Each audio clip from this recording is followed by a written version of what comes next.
मुलुंडमध्ये ठाकरे गटाच्या कार्यकर्त्यांना मारहाण करणाऱ्या पोलिसांना आमची सत्ता आल्यावर पाहून घेऊ, विक्रोळीच्या सभेत उद्धव ठाकरेंचा धमकीवजा इशारा.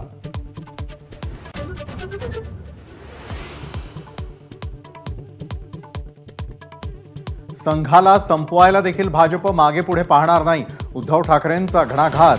नकली शिवसेनेच्या टीकेला उत्तर देताना हल्लाबोल.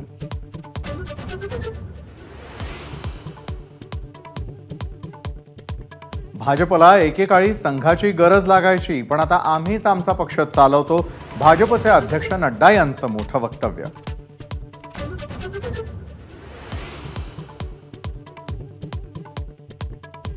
बुलडोझर चालवणार नाही तर राम मंदिराचं उर्वरित काम पूर्ण करू, मोदींच्या टीकेला उत्तर देताना ठाकरेंचा पलटवार. तर सर्वधर्मीय स्थळांचं संरक्षण ही आमची भूमिका, पवारांचं वक्तव्य.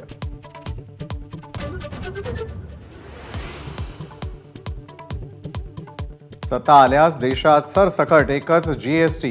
इंडिया आघाडीच्या पत्रकार परिषदेत खरगेंची घोषणा.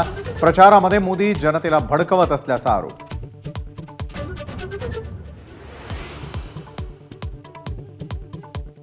मुंबईतल्या भाजपच्या प्रचारासाठी राज ठाकरेंकडून बैठका.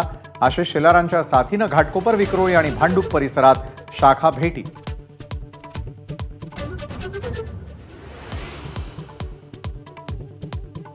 महामुंबईसह नाशिक, धुळ्यातल्या प्रचारासाठी अखेरचा दिवस. सर्वच पक्षांच्या सभा आणि रॅलींचा धुळा.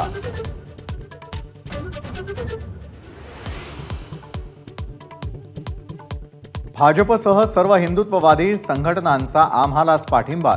नाशिकचे अपक्ष उमेदवार शांतिगिरी महाराजांचा मोठा दावा. रोड शो दरम्यान मोदींच्या कटआउटवर पुष्पवृष्टी.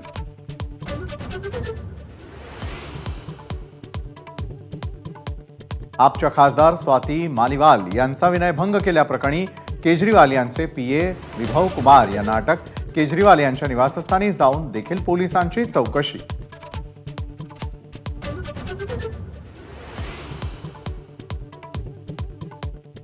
संभाजीनगर गर्भलिंग निदान प्रकरणी आयुर्वेदिक डॉक्टर रोशन ढाकरेला अटक. रॅकेटमध्ये 15 ते 20 एजंट्सचा सहभाग असल्याचं तपासात समोर.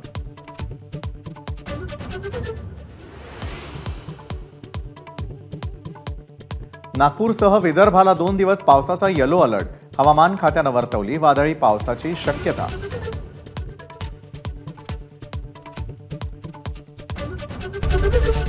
एबीपी माझा, उघडा डोळे बघा नीट.